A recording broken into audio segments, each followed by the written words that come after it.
snitches. Wearing wise fast trying to jam me. I'm a mobster, they treat me like a Myers Lansky or Bugsy Siegel. I bust the eagle. Wherever I catch you, then that's where I'ma fucking leave you. These bitch niggas wanna murder me with land. And the hood I'm raised, then it's all burgundy and red. Niggas screaming stop snitching, but be working with the feds. I'm serving getting bread or with a bird and getting head. What's going on, everybody? This is your boy, the Serpentine, and you're listening to the Devil's Advocate podcast, and you're tuned in with a very special guest. If you want to introduce yourself. Yes, sir, man. It's your boy Fli Fetti, the mobster. Thank you again for taking the time out to be on my YouTube podcast. I really appreciate it. I appreciate you too, bro. Thanks a lot, man. So, what I want to do is I want to start from the very start. So, how did you end up getting into music? Where did your love for hip hop or love for music come from? I've been in love with music since probably since like I first heard that shit, bro. Everybody in my family make music, from my mom's side to my dad's side. So yeah, me and music been a part of me since forever. Long as I can remember. Yeah. When did you start? At what point in your life did you decide you wanted to become an artist yourself? Shit. Even that, like since a little ass kid, I always knew once I got older I was gonna do rapping. Like it wasn't never a doubt in my mind I was gonna do nothing else. I ain't want to be a basketball player. I ain't want to be a football player. I ain't want to do shit but rap. That's it. Yeah. All right. So growing up, who was your favorite, or who was your favorite MC? Who did you gravitate towards as like an idol in the music industry? When I was super young, I used to be like a big like Wu-Tang fan. Like when I was like super young, but once I got older and started like finding myself, I became like a super 50 Cent fan, Jadakiss, fucking Dipset, them type of people. Yeah. Do you remember the first rap album you ever bought? Yeah, I was just talking about that shit today. Get Rich or Die Trying. Get Rich or Die Trying was the first album that I ever bought. My grandfather took me to buy that shit. I think it came out. Get Rich or Die Trying came out when I was like 12 years old or 13. So that was the first shit that I bought. Get it. Nice. See, I'm a massive heavy metal and hip hop fan. So the first ever rap album I bought was Jay-Z Blueprint 3. Wow, yeah, just my favorite rapper. That's fire, man. Yeah, I still think that holds up as a good album. A lot of people underrate that album, but I think two was shit. It's a great album. One was a classic, and three's pretty good. I still think it holds up. It's crazy because like I got an album that's coming out this year, and it's called like the Blueprint instead of the Blueprint. But like when Jay-Z came out with the Blueprint, that's kind of like what I named my company after type shit. The Blueprint. I just flipped it a little bit. Yeah, that is a great album. Yeah, two I wasn't really a big fan of, but three was good. Right. Yeah. Anyway, so okay, so that was the first album you bought. So I was looking through streaming, and at least according to Spotify, your first project was Heavy in the Trap. This is that true? So yeah, and it's wild though because that was my first project, but that wasn't my first project through Spotify, but that was my first project. Heavy in the Trap originally came out on datpiff.com. I don't know if you heard of datpiff.com, Yeah. but when that was super big, I dropped Heavy in the Trap Volume 1 on datpiff.com, and then I kind of took like a long ass hiatus from like dropping music and shit. But once I came back and I got on streaming platforms, I did 2 albums and I dropped both of them shits on TuneCore. And like I forgot my TuneCore password and shit like that. So once I started all over with DistroKid, Heavy in the Trap 2 was the first thing that I dropped. So Yeah. that's why that's the up there. So do you remember your mindset when you were making those that first album? Like, what did you want to try to convey to the audience? What kind of vibe were you going for? What was the whole scenario leading into Heavy in the Trap? I wanted to give it that mixtape feel. I wanted to go back to like what I grew up like listening to or whatever. Like I fuck with the boom bap music super duper heavy, but outside of boom bap, I just love the fucking like the mixtape era when everybody was taking other people's beats and redoing them shit their own way. So I'm like, I need to get back into that shit, whatever. So that's something that always like stuck with me. Like I was doing that then, and I still do that now. Like if I hear a new song or a classic song, and then give me that vibe, I'll just go record over top of that. So that serious is Heavy in the Trap. Anytime you see me use the Heavy in the Trap name, it's like remixes of classic songs and new songs. Yeah, fuck yeah. For me, when it comes to mixtapes, I remember when I was a teenager, I was obsessed with Lil Wayne, his fucking mixtape series. I Oh downloaded yeah, all of them. Lil Wayne had a wild mixtape run. Yeah, but dude, yeah, that dude had an untouchable run back in the day. And, yeah, a lot of people Yeah, forget that because there's a lot of new fans, but back in the day, mm-hmm. Yeah, right? his mixtape run was epic. Yeah, the mixtape Wheezy. Um, so all right, so going from there, um, how did you feel about your other releases? Because I know you have obviously an extensive catalog. When you make album after album, like what's your thought process? Do you want to make something different? Do you want to make something that's more I don't know conceptual than the last one, or gritty than the last one? Do you have a thought process, or do you just want to make like dope music and just not really think too hard about it? Well, not for nothing, fucking when I started dropping like all of them projects like back to back to back, I just wanted to start making music that like fucking I genuinely liked to listen to. So like early in the 2000s and like late in the 2000s, I was dropping. That's why them shit is not on streaming platforms. Like the music that I was making, I don't know, really, I was just like trying shit out or whatever. But after Heavy in the Trap, I did fucking like El Russo, and then I did Hmm. fucking Once in a Red Moon and a few other shits, whatever. But like when I was making those ones, I was really making the music that I liked to make. So like I just vibed to myself like I don't even really give a fuck about nobody's opinion no more. Like I'm just going in with the type of shit that I like. So that's what I've Yeah, been doing. I've just been dropping that type of shit back to back to back. And this year, this run about to be even more crazier than I ever did before, bro. For real. Like I already got like 5 tapes done type shit with different producers. So this shit about to get wild. fucking hell. Yeah, obviously, having an incredible run, having authentic music that you like, that you listen to, leads me to talk about the album that obviously I started reviewing for you, which is The Return of El Russo. So, Right. so I want to know why, out of all the albums, why is this the one that gets remixed? Well, actually, that is Mason just decided to use that name, like Return to El Russo, because when I came up with the El Russo name, El Russo is actually like one of my AKAs or whatever. Like it's Fli Fetti the Mobster, AKA El Russo. So that's not actually like Returning El Russo as in that project. That's just Returning El Russo as in me. Those songs that me and him did, all of those songs is not from El Russo. That's like a bunch of different songs, whatever. Like Yeah. Egypt, yeah, like the Egypt. Egypt is a remix over a West Side Gun freestyle that I did. West Side Gun came out with a song called Egypt, and then I freestyled over that, so that one got remixed. Photobomb was I never even released Photobomb. Photobomb was a unreleased song that I did, and then they remixed that one. Um, Mandatory Mobster. That's off of. Oh yeah, me and Get Large dropped a EP.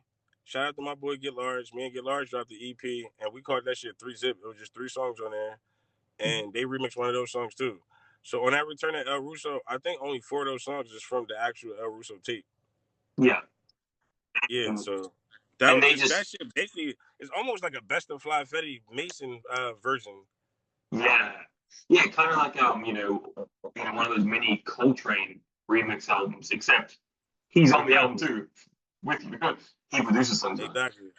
Yep. Yeah. And they use the same artwork or similar artwork to the original artwork, right? Cross. Yeah, exactly. Yep. That's what that. Yeah, that I feel like that's what made people probably think it was like just all from that project because they reused that artwork. But yeah, hell yeah, that was one of my favorite artworks anyway. I love that shit. Shout out to Queen Hornet.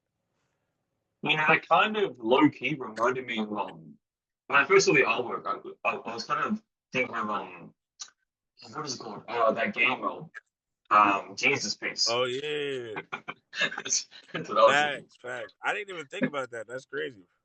Yeah, that's a Actually, great album too. when I seen that artwork on Queen Hornet page, it was already like pre-made, but I just made him like add mad shit that I wanted to. So it was like similar to that, the original one, but I tweaked that shit out a whole lot, bro. Like I made him add the red flag. I think that flag was originally gold.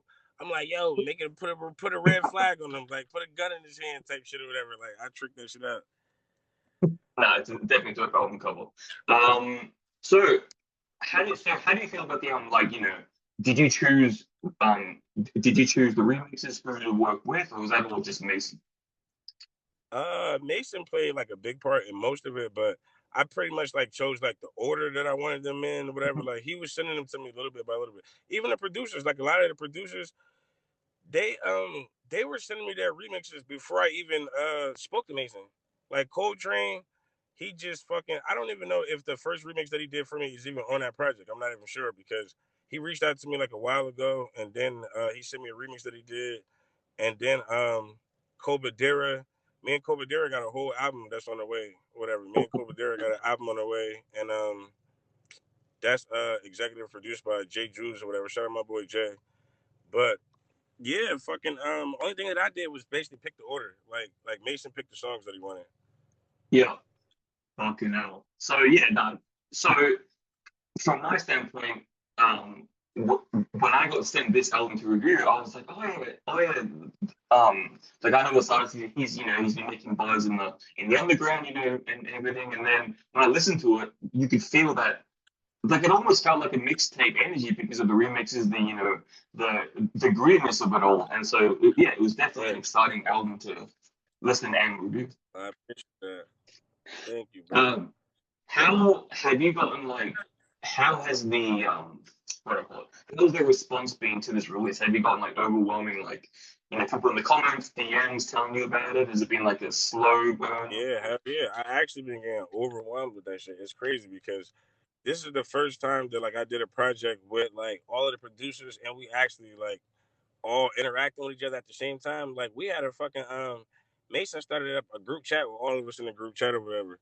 So I already knew that like they was gonna be sending me Instagram collabs and shit like that. But now I'm getting all of their comments at the same time as my comments, and then it's like everybody DM me about the shit. So like it's definitely been a crazy ass response. It's definitely been a Yeah. crazy ass response. I've been talking to people from like all over. Mm. I'm in New It's Jersey right now, but like yeah. I've been speaking to people from everywhere, bro. It's funny. When I did the review, because I did it early before I got the early release before it came out. I had people messaging me like, "Oh, I want to hear the album. Where do I find it?" I'm like, "Oh, it's not out yet." I don't think. It was like, but Yes, yeah, so man. like there was interest coming through me for you about this album, and so yeah, it just That's proves like fire, bro. you know you put dope promotion and a dope company behind the promotion, and then it just takes over the world.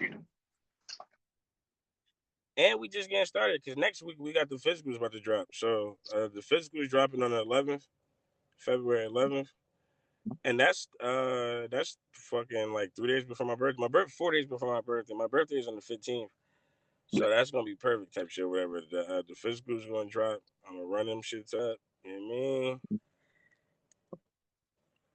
what I mean? So so what's your mindset going into your discography for this year?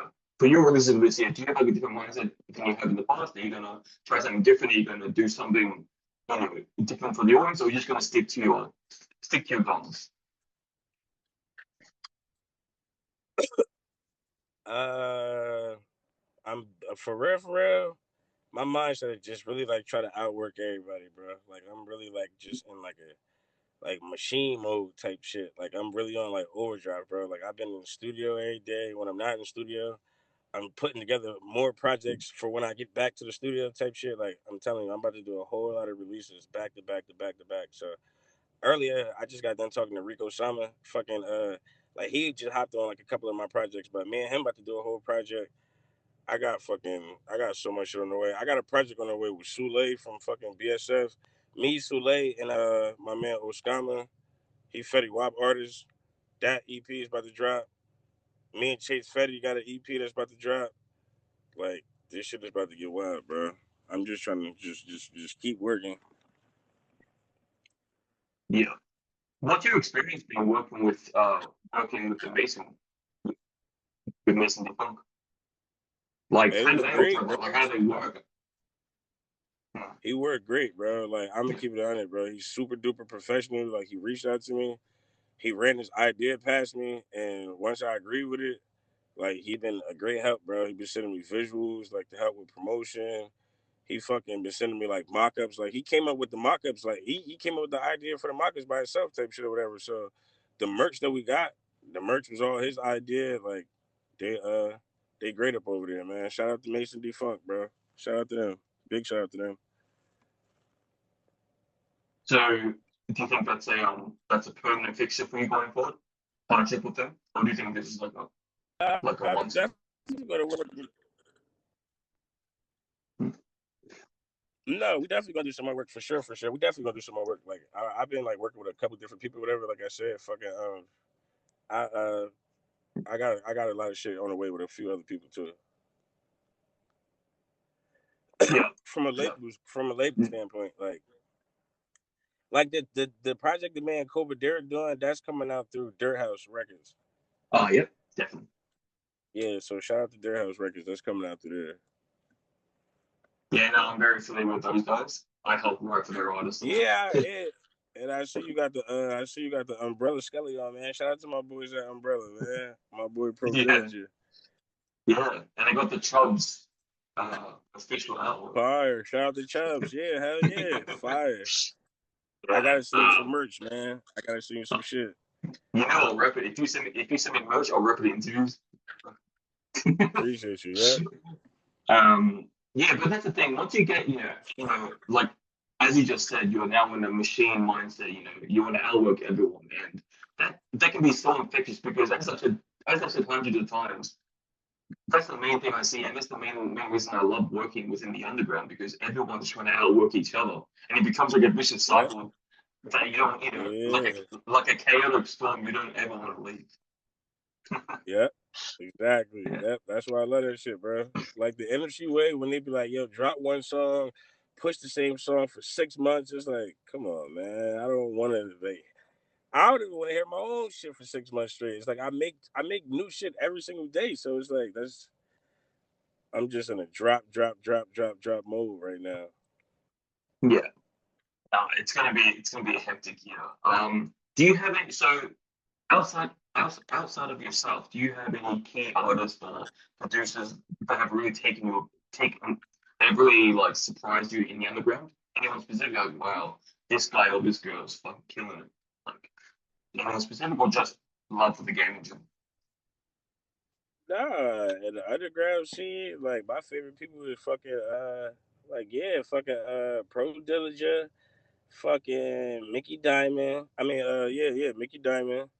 Fucking Vega, crazy. Vega, one of my Mhm. favorites. Rico Sama, Chase Fetty, Sule, Oskama. It's a lot of people that I listen to. RJ Payne, like that's like the OG type shit. Like I listen to mad RJ Payne type shit. I fuck with a lot of people on the underground. Ito, one of my favorite. I be tapped in with everybody, bro. Fuck yeah. At the moment, I've been on a massive El Davino. Right. Yeah, he fire. Like his production is just insane. Yeah, on the production side, I fucking with like Spanish Ran. It should be crazy. Ito production is crazy. Fucking who else I be fucking on the production side? There's so many of them motherfuckers. It's hard to name just like straight off the top. It's a lot of them, man. There's a lot of people on the production side that's killing it right now. Yeah. And that's the thing, I forgot who I said this to ages ago, but I said that the underground reminds me of the hunger of the '90s of hip hop.